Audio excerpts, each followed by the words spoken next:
actually, everything's pretty. Okay. Okay.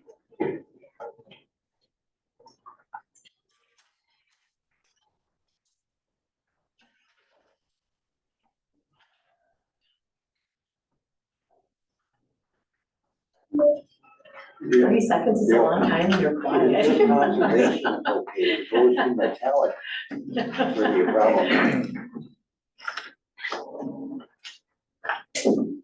Good evening.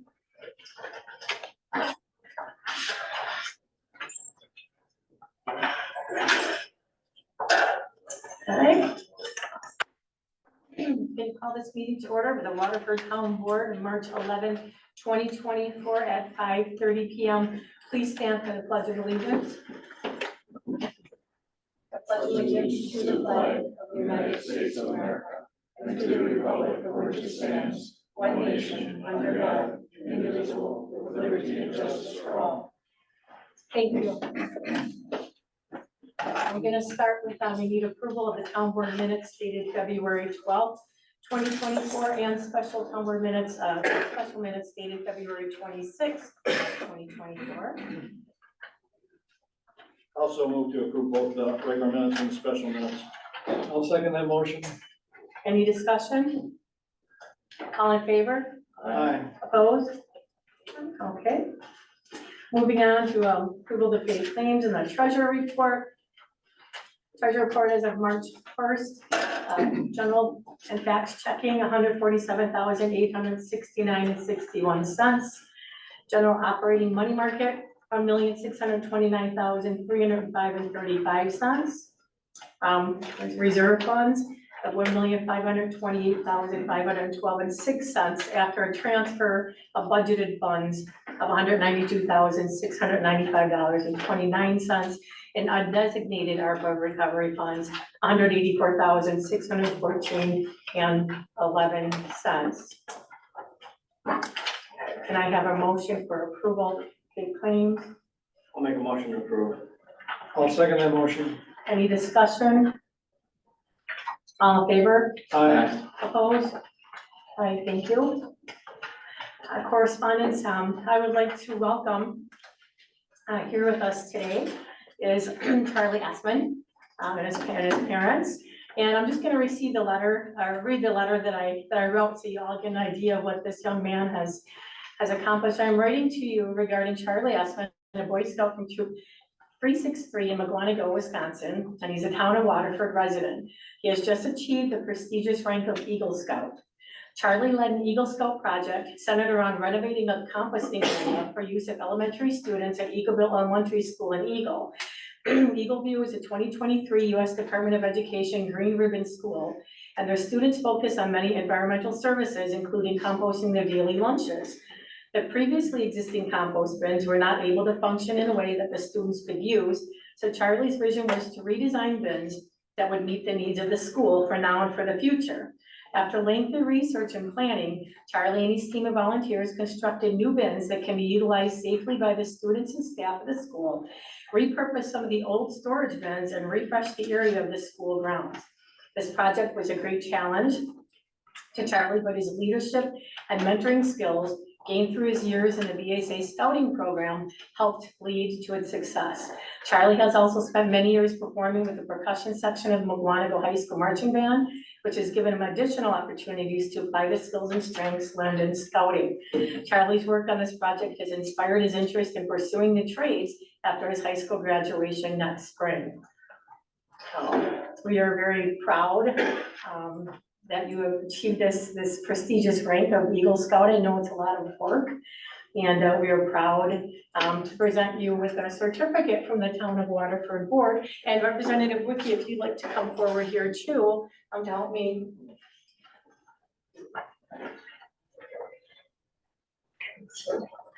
Does anyone want to take a picture for him? Good to see you. Nice to see you. Good to see you again.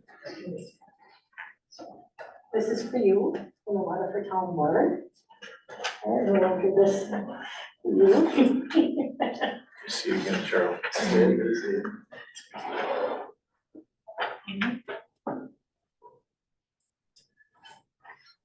This is Representative Ricky.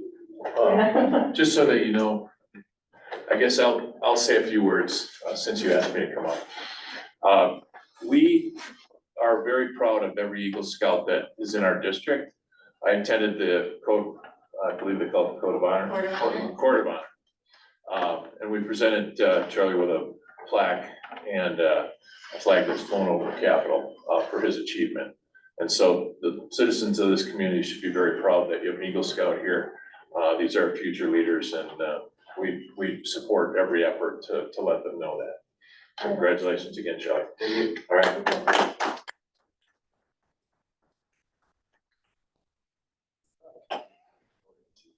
There you go, sure.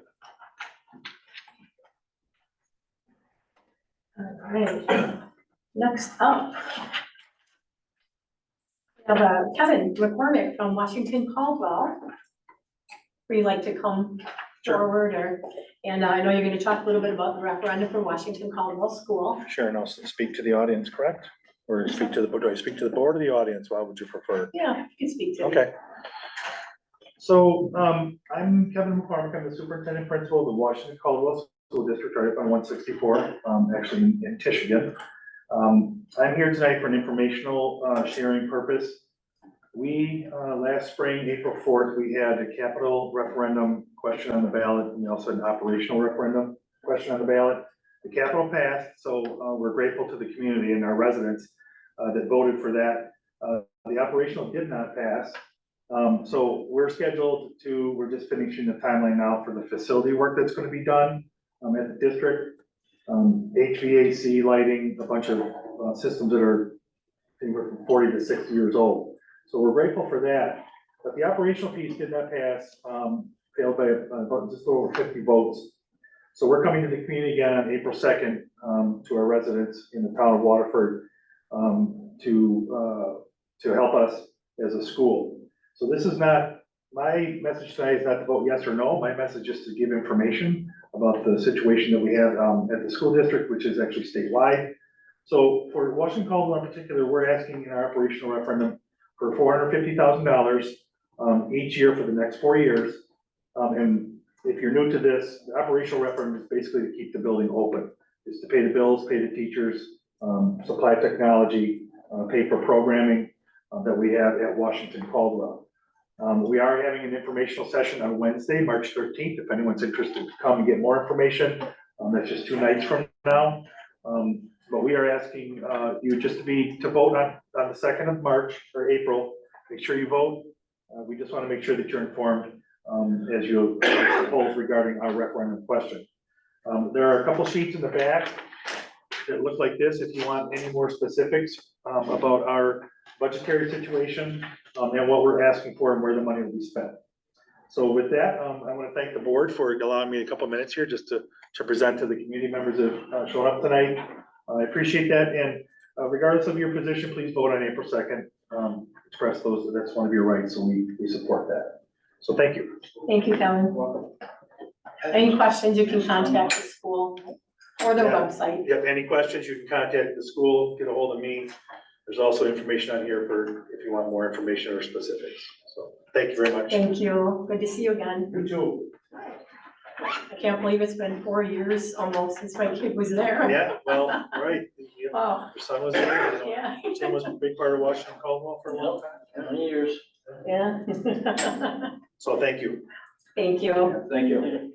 Heather, does Tom happen to be on? No. Okay, I so was we're just just gonna, messaging Tina to make sure he hasn't tried calling her saying that there was issues. okay, we're gonna move along. Thank you very much. And congratulations again, Charlie. All right, so he's not, we're gonna move to the department committee reports, police department. Evening, ladies and gentlemen. This report is for February 2024. Officers were assigned to a total of 159 calls after 17 officers where no officer was assigned, and 338 crime preventions and 51 building detects were subtracted. We had 66 traffic citations, no parking citations, and 29 warnings, 1 misdemeanor case, 6 ordinance violations, 2 OWI arrests, and 0 felony arrests. We had 8 accidents in the town of Waterford with 1 domestic abuse call for arrest, I should say. Significant events we had in February where all of the officers were recertified in intoximeter use. And I would like to, if I could, take a couple of minutes to get something on your radar, the board's radar for the somewhat near future. Our service weapons are at our life expectancy of them, which is historically been approximately 12 years. I sent more detailed information about this to the chairperson and our liaison, Mr. Ulander. But we have a bid out that we received from typically where most agencies purchase these weapons from. And the cost after we sell the weapons, if we sell our used weapons back to them or sell them to the officers, whichever we want to do, the cost would be about $10,300 after the weapons and optics and new holsters are purchased. I'm not familiar if our agency has budgeted for this in the past or if it's just been come up with. I don't know if the treasurer can add to that. It's been, like I said, it's been 12 years since we purchased weapons. I don't know if they saved all 12 years for them or what, but regardless, I just wanted to let the board know that that's on the police department's probably near future need. And I did receive the email from you and the information. I think that everyone else received that too, so just not in time for our packet, so we'll take that up next month. Thank you for sending that out to us. I don't remember buying like, oh, No, I don't remember. I don't remember that, so- About the police department weapons. I wonder- No, I just sent it to the chairperson and the liaison. But the chair just said that we didn't get it. You didn't get one? No, Oh. none of the board did. I thought that they were sent to everyone. Oh, maybe Bob and I, we'll make sure you get it before the meeting next month, okay? Yep, I didn't expect any action. I just wanted to kind of briefly talk about it, that it was coming up. Are you gonna be getting a second bid? Yes, we're gonna be meeting in 2 more. Oh, very good, thank you. We'll have all the information in your next packet. so you want this on April town board? Yes. What's that? April town board? Yes, please. Maybe by then we'll be able to do a little research as to where we came up with the money in the past or. I don't remember a big purchase. Yeah, this is that capital they use. Yeah. I don't remember that either. But I'll look. 12 years, so. All right, Okay, anything else? nothing that I have for you guys. Do you have any questions for me? How'd the wild game feed go? As far as I know, it went well. There was no reports or anything generated from the, but, I think, it's definitely a bunch of, with the amount of alcohol they serve, there's no reason why anybody shouldn't have been very happy there. But, anyway, it's always a good event that's well attended, and we had 2 officers there, 2 part-time officers, Linda Brand and can't remember what the other officer's name is. Dennis. Yeah, Dennis? Okay. Isn't Linda full-time now? Nope, Sarah Polka. Oh, okay. All right, thank you, Bob. Michigan Fire? For February, we ran 13 EMS calls, 11 fire calls. We did 3 car accidents in one morning, back to back to back. 2 of them happened at the same site while we were working one. This month, we have that big CPR class that's gonna be joint between Rochester, Waterford, and Michigan at Bruno's. I'm sorry, when is that again? The big CPR class for the public. Yeah, It's gonna be March 24th at 3 Okay. PM. It's gonna be taught by representatives from Michigan, Waterford, and Rochester. So. And then your turn. Just a quick update. Over this last month, we purchased 2 command vehicles, used from Vernon. They should be going into the service in the next couple weeks. Looks like we're probably gonna be retiring the black car. The thing was retired from the police department about 10 years ago. So that's finally gonna rest in peace. Can we pick up 2 then? What's that? The pickup truck 2 or? The pickup, we'll probably end up selling that one and sending that out to bid on that one too. These 2 utility vehicles are much needed. I gotta get a little bit more use out of them, a little safer. Over the past couple weeks, we had a couple of fires out in High Drive.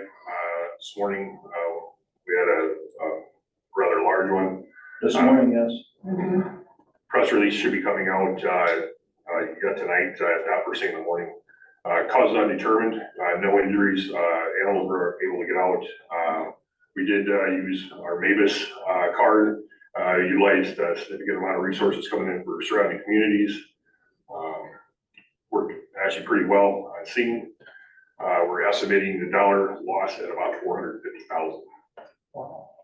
He did run an excavating business, and there was a rather large amount of equipment and, tools and stuff inside of it. It was on Fairview excavating.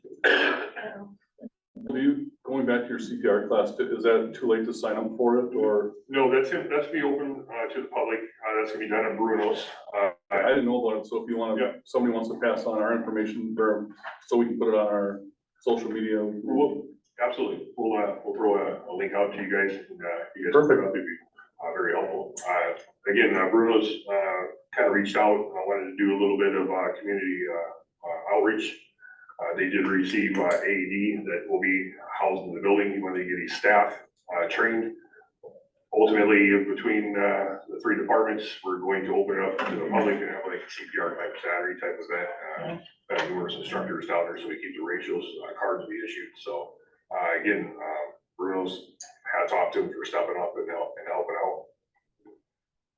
Continue to have, joint meetings with the three departments together. I think everything's working well as it's been, seen on the scenes that we have operated on.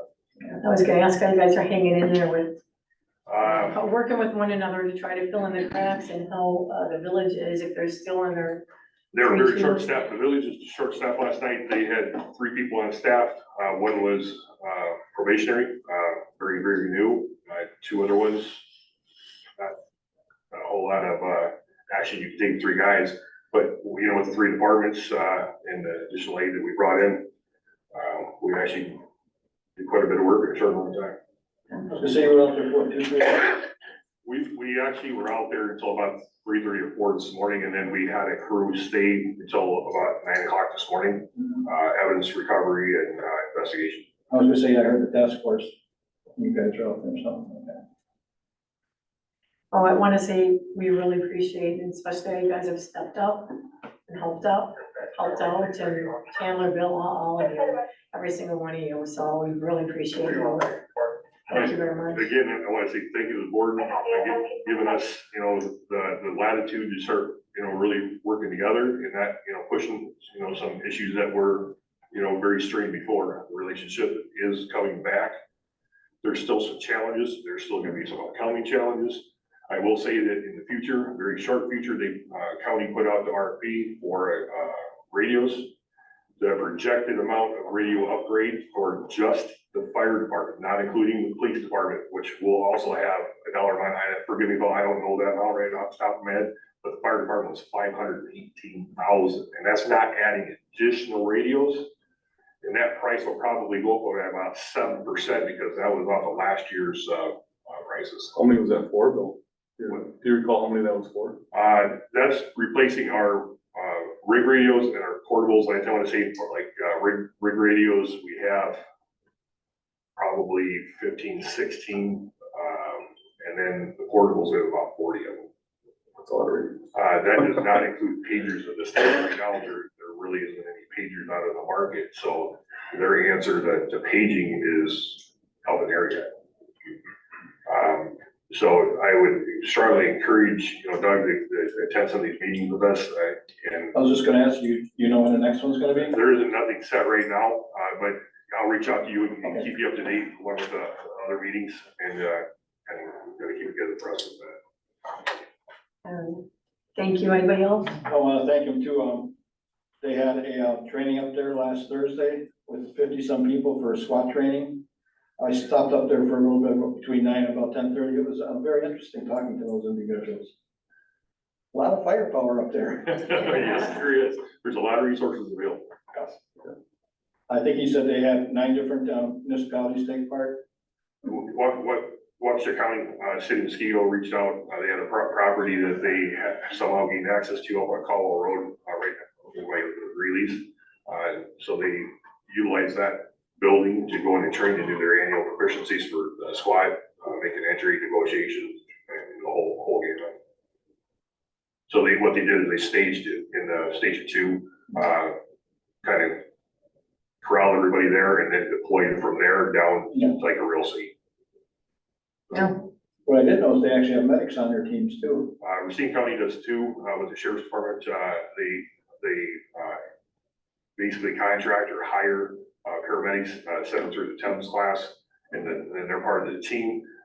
Typically, the medics don't carry weapons. They are part of the initial, entry team where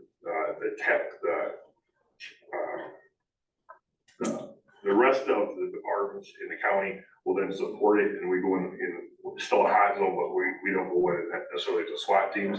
We'll go in with like police officers. At least 2 of them cover us to self-evac people out and triage and treat. So when that training does come up, Doug, I'll definitely invite you. It's definitely something to see when you have the I whole. was kind of surprised they had, I think, a paramedic squad there from Elm Grove. And they were just getting ready for first deployment. I seen the guys back say medic. I was kind of like, So when you see the county, you see the same thing. Typically, we send a couple different crews down during the day, at least with our department. So we do have a small cache of Thames gear as far as plates and helmets and stuff like that. Well, thank you guys. And Doug, did you have anything from Waterford? Waterford sent, I got an email. They had 7 calls last month. If the rest of the board would like, they had a breakdown of it. I can share it with the rest of the board. I don't know if anybody else got it. Okay, I will send it to you. I just got. All right. Thank you. Okay, yeah. I'm gonna excuse myself. I have another meeting to go to. So, I thought maybe bed after being up all night. yeah, I'm trying. Yeah, thank you, Bill. Is anybody else? Thank you, Bill. All right, WWMD? Tom is connecting right Oh, now. Oh, was it? Tom is Tom is connecting here? right now. If you guys, we still have. We just finished. Can we do WWMD first? Whichever you want. I will Hi, Tom. WWMD. yeah, no. Oh. Hi, all. Hi there. We'll get to you in a minute. No problem. Thank you. Okay, many of you may be aware of the Waukesha diversion project with water. The WWMD is monitoring on a daily basis and recording levels at the dam.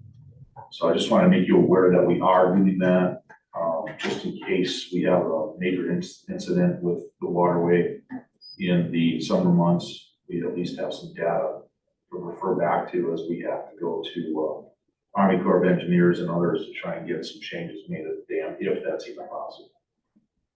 So, the other thing I wanted to let everybody know is we are gonna start our harvesting season, on Monday, 15th. So we'll have both new harvesters on the water as well as the barge. And then, sort of a personal note, but also on a riparian note, as I am a riparian, I have a question for the board. Were you made aware at all of FEMA changing their flood insurance requirements and their elevations? I think there's well over 100 taxpayers that have now been affected by this, including myself. And I was just absolutely shocked that, at least to my knowledge, our community didn't get any notification of this. I don't know if you guys, if the town received anything. Dale, on the planning commission, did you hear anything through Racine County?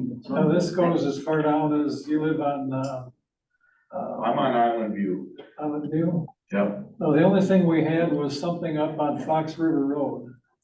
And Craig Horath notified us of that maybe 6 months ago, but he said it would be limited to that area around Bridge and Fox River Road, from my understanding. Yeah, but recently, he just got something this morning or last night that the area may have been larger than what they first thought or what they first told us. Right. So that's something that I would definitely make sure, maybe we can reach him and get a hold of him. And I wanted to put something, but it was too late to put it for today.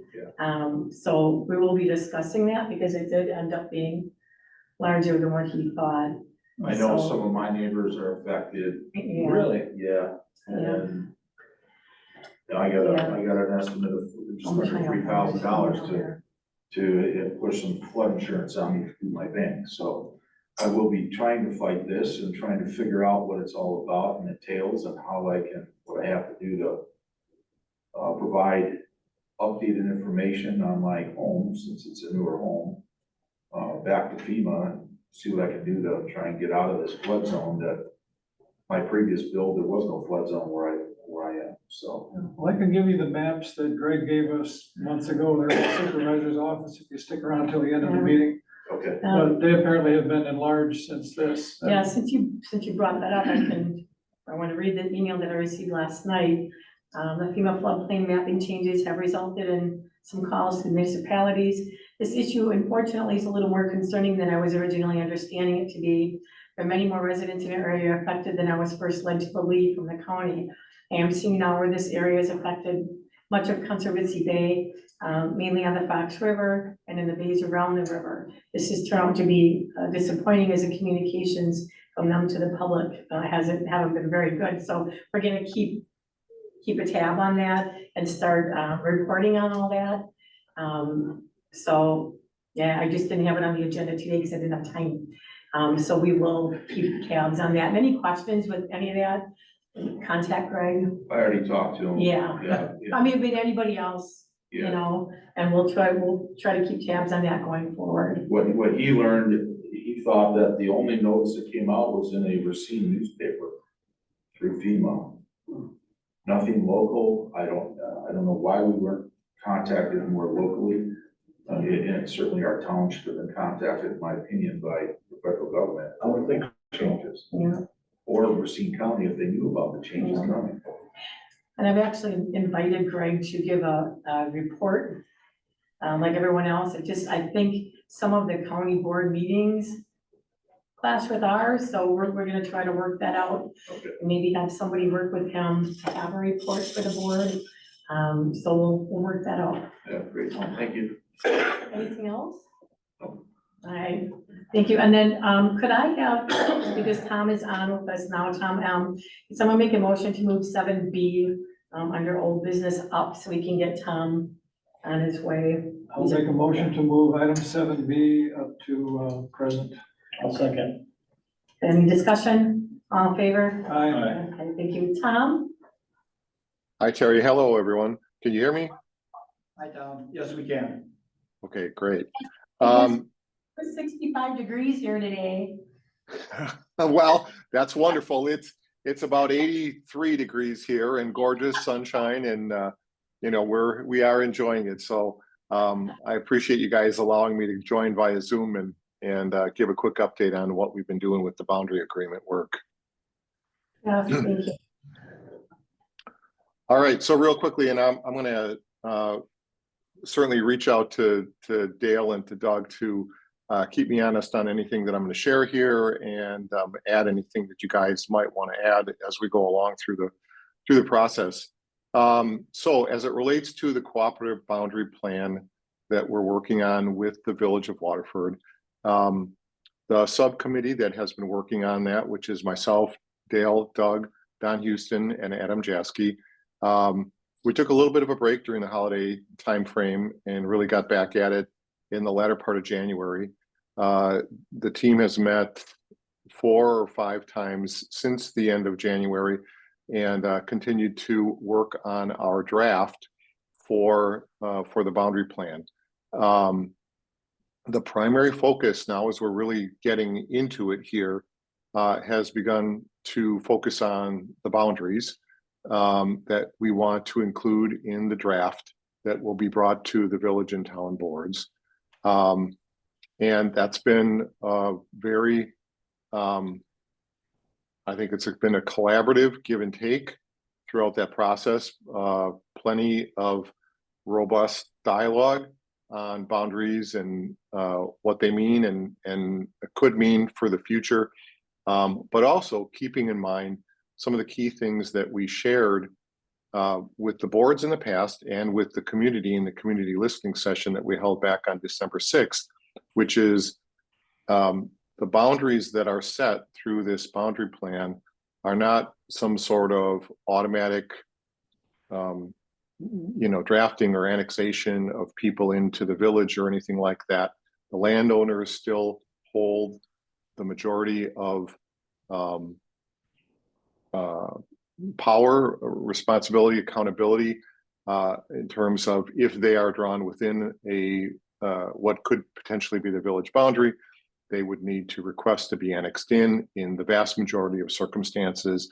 And there isn't anyone being forced to do anything or, when this gets done. So, those are things that we're keeping out in front of us as we're talking about potential boundaries. We're using the draft map that the village had brought forward back last summer, when the joint boards got together and began talking about this process. So that's been sort of our template that we've been working off of.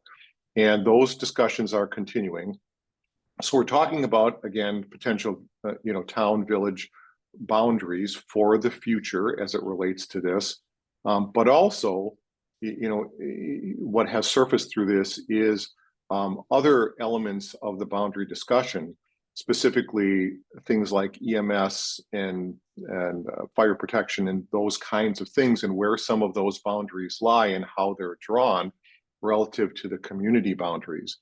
And a realization that certainly, as it relates to some of that, specifically along the Highway 36 corridor and so forth, that there are probably some opportunities to clean up those boundaries and have them better align with the boundaries where the community boundaries are gonna lay out, because today they don't, and there's work that may be needed there. So that's also been part of this conversation, and we're really right in the middle of that right now. We're kind of working our way along the way the boundaries are currently laid out and the proposed map that the village brought forward, and using that as our template for the conversations that are happening. We're not done with that, and by done, I mean at a point where we've drafted anything that we think makes sense to bring to the boards or bring to the next community listening session that we're going to hold. So that work continues, and we're right in the middle of that right now. Just want to remind everyone that clearly as it relates to this cooperative boundary plan, boundaries are a key element, obviously, but there are other things that are yet to come and yet to be discussed. Things like shared revenue, shared services, utilities and utility extensions potentially into the future, other potential governmental efficiencies that could be worked through and included in this plan. We haven't gotten to that yet, but we will, and we're working towards those things. The other thing that we've talked about and agreed to collectively as a team is that we need to bring in other key stakeholders to understand where we're at and to weigh in on the things that we're talking about. So that would include folks like police chiefs, heads of DPW, fire, school district superintendents, all other leaders who are part of our communities, who we feel as a subcommittee we need to hear from as part of this work. We want them to feel as though they're in a position of influence and have the opportunity to ask questions and influence the work that we're doing. So we are as we look forward into the next, month or 2 months, we have time scheduled with those leaders to come in and be part of our discussions as a subcommittee who are, working on this boundary plan. And we're looking forward to their input as part of this process. So that's scheduled, and is gonna happen. I guess the other thing that we're keeping in front of us with this is that we know that while there's a lot to be tackled with this, and at the end of the day, the town board and the village board, you know, ultimately have the final say on any drafts that we bring forward to them. We recognize that time is of the essence. We don't want this to drag out indefinitely. So we've set some goals for ourselves. Namely, we would like to have that first draft really firmed up, probably by the end of June, early July timeframe, in a way that we feel that we could bring that to the boards to have them review it and iterate through it.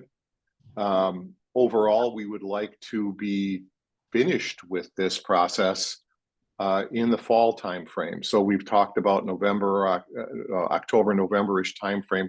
We would love to have this work completed and have that cooperative boundary plan between the town and the village finalized and reviewed by the Department of Administration. That's another piece of this that we've talked about in the past that has to happen. DOA has to have their say and hold up whatever draft we come up with against their standards. So there's a lot of work to do. We feel it, we sense it, we're actively working on it. But that's the update in terms of where we've been at for maybe the last 2 months or so and what we're in the middle of right now. So I don't know, Dale, Doug, anything else that you guys would add to that? An excellent summary, Tom. I think of another Great job. thing. Can you, Doug? No, great job. He covered everything. I was just looking at my notes, so. Thank you, Tom. Yeah, Tom, thank you very much. And again, I just want to reiterate for everyone, this is something that we're very much keeping everyone involved in. It's not something that we're doing behind closed doors or, you know, we want to make sure people are involved. We want to make sure the public is involved, the public is information. And that's something that we're really working on, having listening sessions, having the report at the town board meeting. Although when there's hardly anybody here, it still is on Facebook and, you know, and in minutes. So we want to make sure that the information is out there. We're being transparent about everything that we're doing. I really appreciate the work that this committee is doing. I really thank you for your time and effort. May I real quick? Yeah. Just a quick plug here too, that Tina has set up a YouTube channel for anybody who wants to watch the replay of the board meetings at a later date. Thank you. And thank you, Tina. Yes. Terry, can I add one more thing to that? Because you Yes. prompted a thought for me. Just in terms of community listening sessions and that open, transparent communication related to this entire process. The other thing that the 5 of us on the subcommittee have talked about is scheduling tentatively another community listening session for probably the May timeframe sometime. Once we get through the stakeholder input and maybe get to a point where we have a rough draft of the map that we're going to be working off of with the boundaries drawn into it, might be a good timing for another community listening session. So just want to put that out there and let everybody know that another one will happen and we will plan that and hold it. Thank you, Tom, and thank you to the committee. Thank you. Go enjoy your weather. Thanks all. Bye, Take Tom. care. Bye-bye. Bye-bye. So, okay, we're gonna move back under department committee reports. And Ken, you're up with Park. Good evening, board members. First one is Park, and I have a question for Supervisor Doug. I need to get bids on the Park Pavilion, correct? The bathroom pavilion and the baseball one, the small one? Yes, sir. According to what the insurance company So says, 3 bids? they're gonna be covering it. Okay. When they come and look at it too, I believe you have to tell them that it's gonna be covered by the insurance. It was from storm damage. Because that affects their bidding usually. I called out on my personal property. Okay. Was it 2 structures or 3? I think it was 2. It was the one with the bathroom Just the pavilion with the bathroom. And then that one other, and then the other one. not 3, not both Only 2? pavilions. Yeah, only 2. The one with that others, by the baseball diamonds. Okay, I Yes. thought you said 3 bids. It's like, what is that, 10 by 12? It's not that Oh, big. yeah. Yeah. Okay. Okay. The other buildings, they inspected and there was just some small damage from what I saw in the report. like they said, the roofs were good, there was no damage, but some, rain gutters, some, vent covers and that had a little damage, that was it, and they gave us a little money, and they have the breakdown on it. Okay, all right, I'll do that. Now, next thing on the park is the Easter egg hunt, 23rd. As the weather looks forward, it's gonna be cold those few days for about 4 or 5 days. May not be able to have the bathrooms open. Supposed to be in the 20s. Yeah. So that's, at least that's the outlook now. Okay. How much is that's gonna happen, but if it gets to 20, it's cold, it's gonna freeze. So may not have bathrooms for the, You gonna be the bunny? what's that? You gonna be the You Easter gonna be the bunny? bunny this year? We have No. two bunnies. So, It's a okay, quick thing. that's all I have for the park. Any other questions on the park? No, Okay, moving on to the roads. moving on the roads. Well, where do I start? Snow events. Unbelievable winter. Just some facts here. So far, this season's 21 events. 1 in October, 2 in November, nothing in December. 16 in January and February 2. That's it. Now, the last 2 years, we've been low. That average for the 23 years has gone down from 38 to 34. With the most in 2013 to 14 was 73 events for the year. And the lowest was 19 in 2021, 22. Global warming. Yeah, so I'm It's just, not over yet. just a suggestion, moving forward with being ahead this year and a little bit last year, is we put something aside for a bad winter. Like 10,000 aside for, if we do have a real bad winter, we don't have to figure it out. It'll be our go-to, just moving forward, We have our for reserves, next year, we got all year to think about it, we have our reserves. Okay.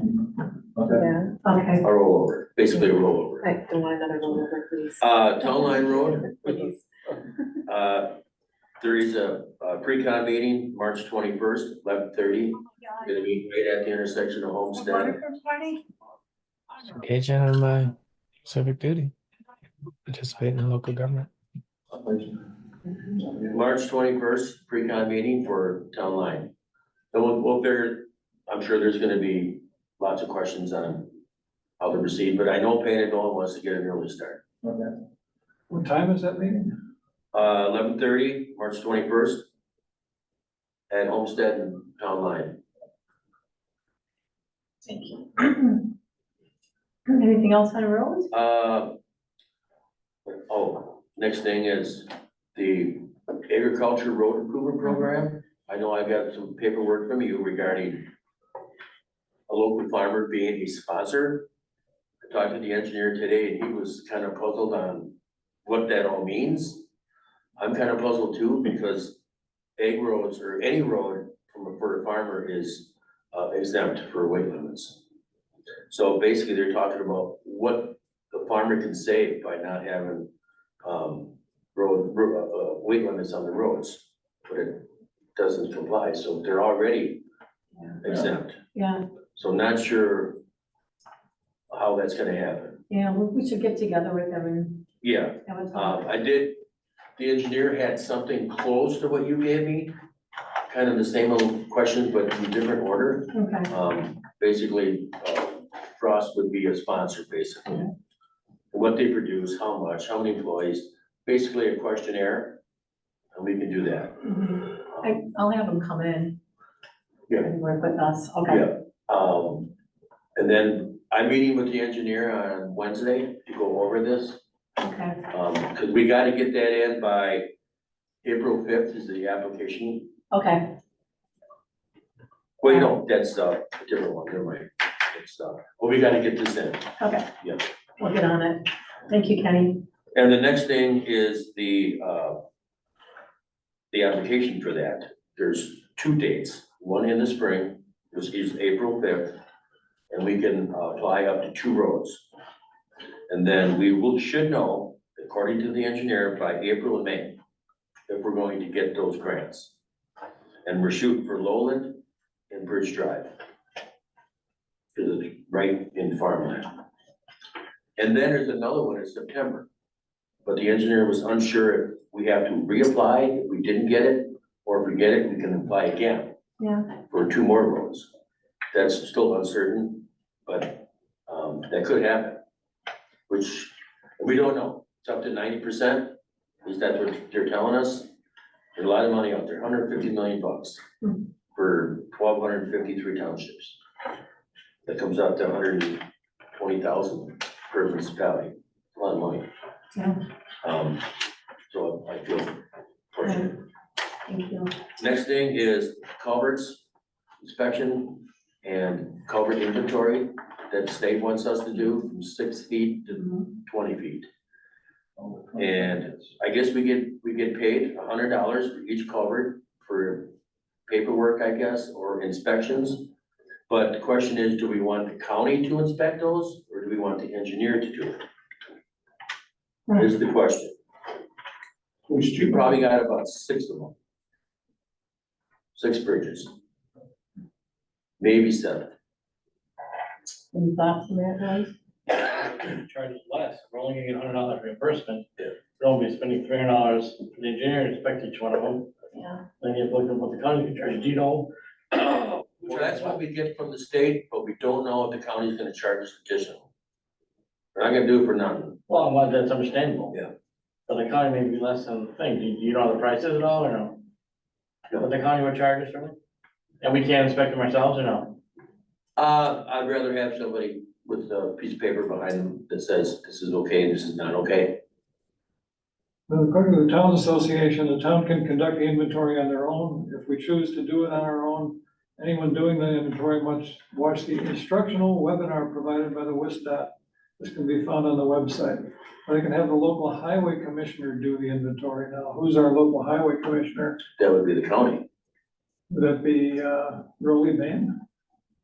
Someone in the engineering over there. And third, you can use the private sector, a firm that specializes in culvert inventory, or an engineering firm, so that would be Greg.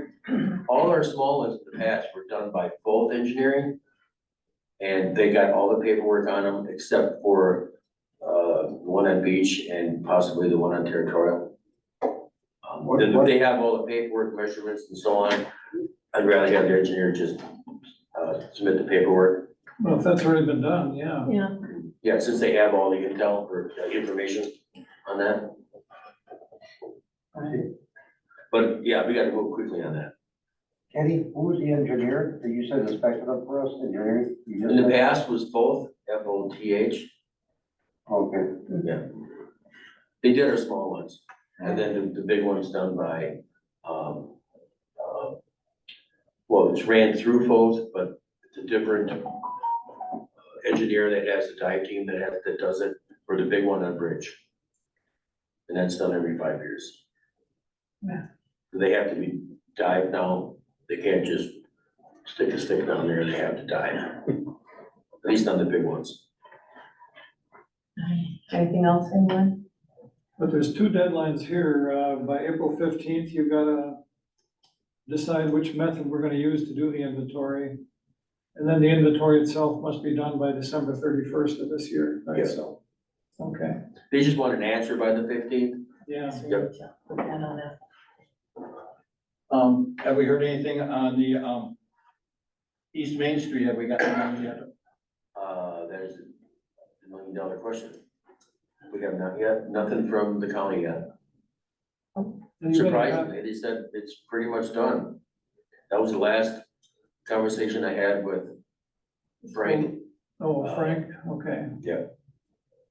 How long ago was that?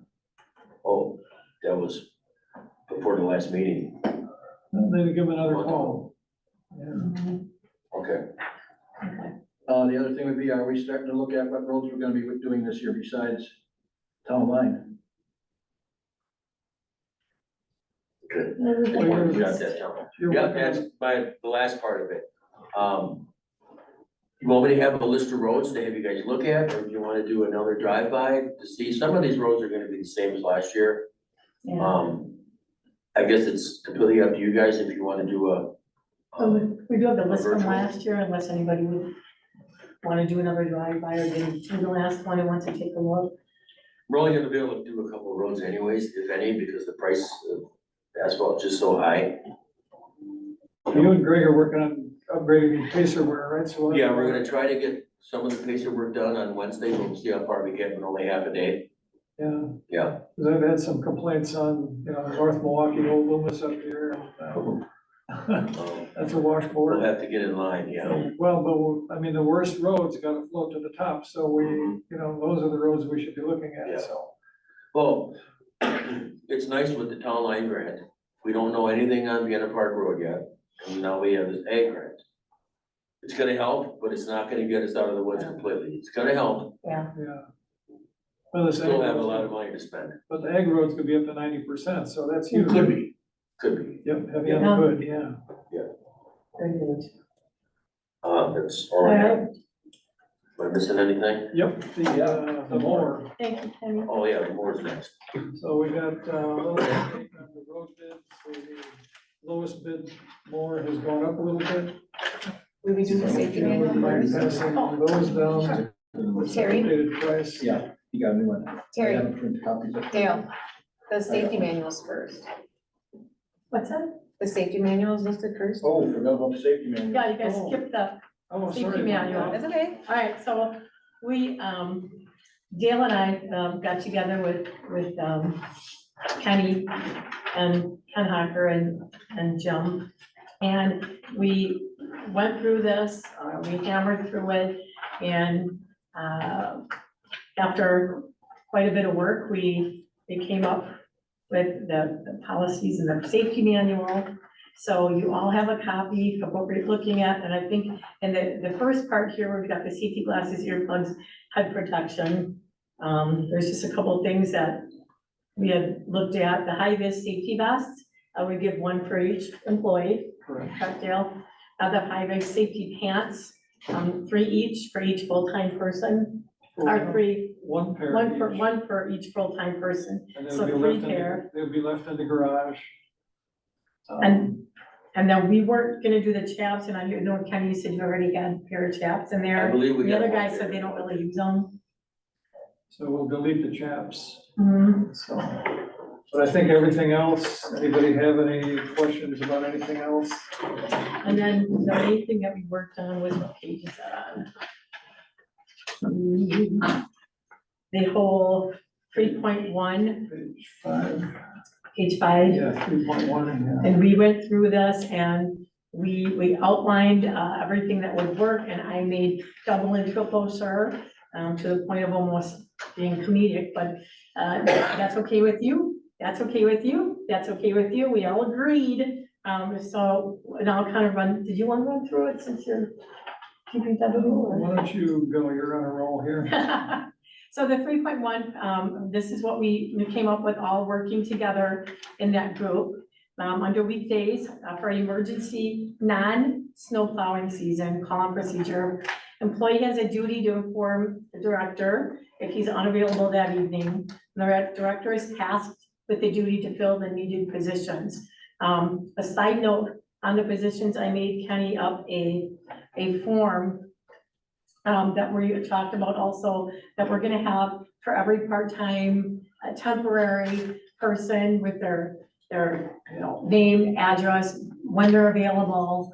So we have those to go by when you need to call someone in. And then on weekends, employee has a duty to inform the director about their availability. Director has a duty to inform employees his availability. If the director will be unavailable, he is tasked with putting an available full-time employee in charge by Friday morning. And then we will have a DPW cell phone that will be furnished to the person in charge for emergency DPW calls. For vacations, the employee has a duty to inform the director of any and all vacations at least 2 weeks prior. The employee has a duty to inform the director if they will be available for call-ins at vacation time. Sometimes, they say they're on vacation, but they're home, so they will let you know if they are available, if you need them to come in. If employee indicates they will not be available for call-in during the vacation, it'll be assumed they are off until the vacation is completed. So here's a big one that we discussed, the snow plowing season. All snow plowing events are subject to overtime. Availability, the snow plowing season is defined as being from the second Monday of November to the last day in March. A basic job requirement of all full-time public works employees during the snow plowing season is and has always been to be available when snow events occur. This is a reasonable requirement implemented by many other Wisconsin towns, especially since weather events are usually predicted by warnings hours or days ahead of time. Being available means an employee can report to work preferably within an hour of being called. The minimum staffing requirements may be changed by the director in the event circumstances do not require all public works personnel. Vacations. We will allow vacation time to be used during these months only if the following requirements are met. Is 1 employee off at a time. The director is given at least 2 weeks' notice of the planned vacation. The position is backfilled by a part-time temporary employee from the roster, which we will have. It is a director, if it's the director who will be unavailable, he's to put someone in charge 1 week before his departure. Employee left in charge is to carry the DPW cell phone for emergency calls. In the event extraordinary circumstances are to arise, illness, whatever, the public works director may meet the minimum staffing requirements. If an employee is not approved to be unavailable and does not report to work or reports to work unable to safely perform his duties because he is under the influence, a disciplinary action is outlined in the employee handbook may be taken. And one paragraph that we're gonna add in here that we're not putting in here, but we'll be putting it in the handbook when we update that. Because I'm sorry to say during this meeting, we did have some disruptive behavior from an employee that, you know, that's discussing things and not agreeing on things is one thing, but having disruptive, abusive behavior, basically, toward the director or toward anyone on the board will not be tolerated. So we will be putting something in the handbook as far as the discretionary behavior and, you know, the disciplinary action. That will be in the handbook, but I just wanted to bring that up. You know, doesn't matter if you agree with someone or not, or if you're having a discussion, there'll be no yelling and shouting, and that's just not appropriate behavior. So I just wanted to put that out there. So that is it for the safety manual. Did anybody have any questions on what we went through? We very painstakingly went through everything, and I think everyone's in agreement. Did anyone have any questions about anything? The fourth bullet under vacation about when the director is on vacation. Is he actually putting someone in charge 1 week prior, or is he identifying the individual who is going to be in charge when the vacation begins? I'm sorry, which one? The lower one. Oh, Down here on vacations. That was a good one, I the thought. I director read will that be one. unavailable. The director is to put someone in charge 1 week before he leaves. So he's going on vacation a week from now, he puts somebody else in charge for the week prior to him leaving even? Or is that person identified a week The prior? person's Who then identified. assumes being in charge? Yes, that person is, we need to make that more clear. Yeah, because I, when I read that, I thought the same thing too. Okay, so I'll he, change okay, so, right, so we'll make it more clear. Who'll be unavailable. He is to put someone in charge So during that period. Is to identify someone who will be in Yeah. charge? He is to identify someone. Identify the person in charge 1 week before his. You're right, because to me it's common sense, but you never know. It's gonna be, Okay, anybody else? Okay, thank you. So can I have a motion for this? I'll move to approve the safety manual with the changes that were made under 1.0. One high visibility vest per employee. High vis safety pants, one pair left in the garage for each full-time employee. Delete the safety chaps and do the wording that we just identified for vacations in the fourth bullet. That if the director is unavailable, he is to identify the person in charge, identify the person who will be in charge at least 1 week prior to his departure on vacation. Do you have a second? I'll second Any more discussion? All in favor? it. All right. Thank you Dale, for working through this with me so we can get it done. One more thing got done, we're moving along. Okay. Let's see, roads. Now the more. Now the more. Does everyone have a new copy? So Ken just handed me this updated sales order from American Power. The price of the mower went from 14,733 to the new price on the new sheet I handed out to 15,470.94. We have two other machines that were bid out. The one, the Toro Z Master was 19,899. And Reinder's quote was, 34,000. Master was, 34,713. So, and Ken, you and the DPW guys like the American Power machine, the lowest price Yeah, bid? besides these other two, we actually looked at an X-Mark too, and, yeah, that's, bang for the buck, yeah, that's the one. You all in agreement that that's the machine to go with? It's got a higher back, so it doesn't get stuck in the ditch, which makes, I mean, it's considerably higher. This has got better suspension too for, It's a platform suspension instead of the full suspension on the mower itself. And each mower has its own little nice thing on the mower. If you could put them all together, you'd have a super mower, but nobody does. So it's a platform suspension. and then the existing mower you'd be putting up for sale. this Yep, spring? at Wisconsin surplus, and we can get, depends who wants it, could get 2,000, could get 3,000. Somebody really wants it bad enough, get more than that. Should also post it on our Yep. town website that we're gonna be selling it. So you're recommending the purchase of the American Power Pro Turn Kawasaki for 15,470? That's just a motor, it's a Gravely. It's a Gravely with Kawasaki engine on it. Oh, okay. So what's the deposit? But the next question is, if we can we take it out of ARPA funds to keep my account for the equipment? Bank, so to speak, for other equipment that's needed down the road. That's entirely up to you. Spent a lot of money last year on equipment repair. And I know it needed it. And this year. So do they want to, okay.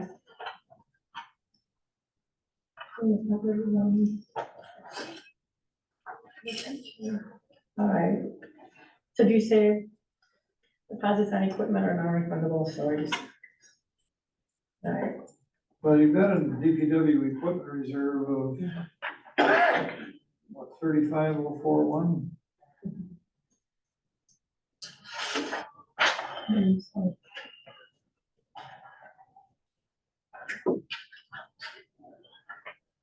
Yeah, what would your current equipment fund be used for, that 35,000? Well, I'd like to keep that banked and eventually update the ditch mower. Well, eventually some year, but just gotta keep saving for one.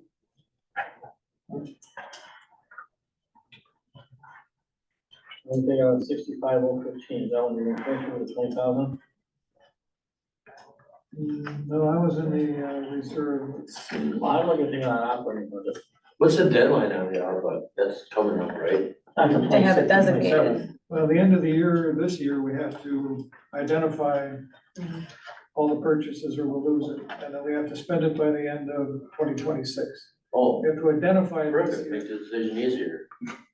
What were you looking at, Tim? I'm looking at their operating budget, their DPW equipment rollover, 20 grand. That covers more right there. We just wouldn't roll over as much. Yeah, that's what that rollover account comes from that he's talking about. 65,015, Tim? Yeah, Well, it's in the $2,000 quote. But right. If it doesn't we use it, just then wanna it roll goes over rollover. much. She's on Yeah. 65015. Yeah.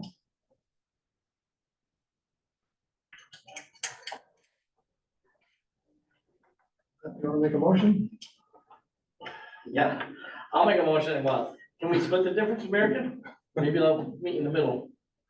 They're gonna wanna sell an 18 or $50,000 more. split the difference on the new price? Yeah. From the old price to the new price? I'm just saying, maybe you can get Yeah, a they're few giving us, $200 they're giving more us a off. discount of $3,400. Sure, they raised it $100 and some for the original bid. So you're talking at the month. Usually most of these are written by 30 days after the date of the thing. I'm looking at in detail, the new price is still dated the 25th of January. Really should have been did it a few But we years. started looking at this in last August. That price stayed the same until Yeah, the first of the year. That's fine. I'll make a motion that we get a DPW equipment rollover. They How come, much out of ARPA? no, not coming out of ARPA. Well, leave the ARPA alone. We got time. It's the second, third month of the year. You better save your budget. Everything's ARPA. I'll second that motion. any more discussion? So we're made a motion for Gravely with the Kawasaki engine, with the 72-inch mower. 15,000. Correct, yep. Yeah, that's the one they wanted, so. And the best deal that you can get on it means the more money stays in your rollover. That's right. That's Bob got exactly. Yeah, I got that word for you. First and second, any more discussion on that? All in favor? Aye. Opposed? Thank you. Aye.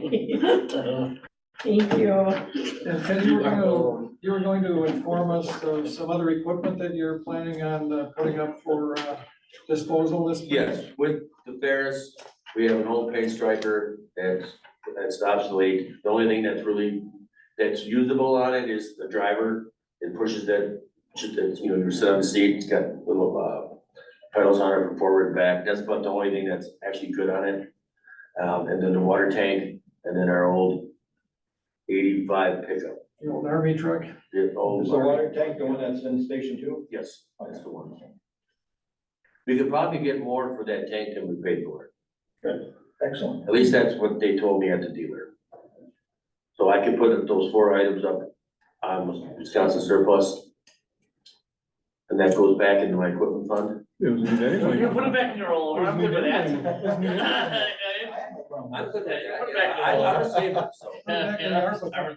You don't do that 'cause we give it on, We need a motion on that, or? no, we can put it back in the rollover. Make a motion. No, I mean, make a motion to, To sell? add those other items that's for sale. I'm Or, making a motion. I'll make the motion. We can add those 4 items you want to sell, and the money will go back in the equipment rollover. I'll second it. Okay. Any more discussion? All in favor? Aye. Okay, All right. thank you, Ken. thank you. All right, next, Tim, town planning. There was really nothing other than peer permits, so there's really no report other than we have $3,170 in building permits, so. And one thing that we did have to do is, remove some, meetings, and we kind of recognized that, we're moving a lot of planning commission meetings, because of elections or, things like that. And, after the meeting, I had just taken, asked, the commission if they were open to possibly, moving planning to right before town. And there's a few reasons why I'd like to do this. We'll talk about this next month. I just kind of want to give you guys a heads up. Number one, it would help people so they can come and get everything done in one night instead of having to come and then come back the next week. It'll make it easier for them. For the people who do need to go back and get something else, they'll just come back the next month. But we do recognize that we've been changing quite a few. There were 3 alone last week that we had to change that planning commission meeting to before a town board meeting. I also would like to see maybe more town board supervisors actually making it to planning commission meetings, because although there is the page of minutes, there's nothing that takes the place of being there and listening to discussion, and what happens at those meetings when there are things that are going on. Sometimes too, there's nothing going on and it's a 5-minute meeting, and it's kind of silly for Tina and Heather to stay here till 5:30 at night. So that's something that we can talk about, next month, so. Okay. That. Oh, into town, all right, so, yeah, that's it. We were gonna put off the special events. Oh, yeah, I'm sorry, and then, yep, it's the second, so the special events, we have we've been working on it, so we're not just kicking it down the road. We've been working on it, we've been in touch with Mr. Dubus, we've been in touch with Linda, the insurance, because we had quite a few questions regarding the insurance covering police officers and things like that. So now that we've got all this stuff, that we've got questions answered, I'd like to go in and kind of redo it, and we'll bring it back for next month, and we will get it done next month. We just want to make sure that everything is done correctly, and, you know, the town is in a good place. So I actually may have to have a motion to table that for next month. I'll make a motion to table. I'll second. Any more discussion? All in favor? All Aye. right, thank you. And then the last thing is a town chair report. I just had somebody call in, and this wasn't on the agenda, but I just want to give people information. So we did have a resident calling complaining about the home that burned down on Prospect Avenue. It's been sitting there for a long time, and, you know, those big garbage things. I talked to Lee. He said they do have until July. They're planning on putting a modular home there. They do have until July to get that done, just so people know what's going on with that. And, you know, the whole thing with the chief, we have resumes that's open until March 18th. So just so everyone has an idea of what's going on with that. So thank you, everybody, for coming and staying. And thank you, Representative Wiki, for coming and staying. And I appreciate everyone's time. So, I'd just like to thank Heather for her year-end report. yes, thank you for all your work that you do now and always. So thank you. An amazing detail. Yes. And we ended up on a high note. That's why she's here. All right, you guys, any more upcoming events? No public comments. I have a motion to adjourn. Make a motion to adjourn. Second. All in favor? Aye. Okay, meeting adjourned at. That's off by an hour. Clock is off. 6:40, yeah, thank you. Jimmy, I got something for you. All right, see you there, Russ. Heather. Tell us for the approval on those things.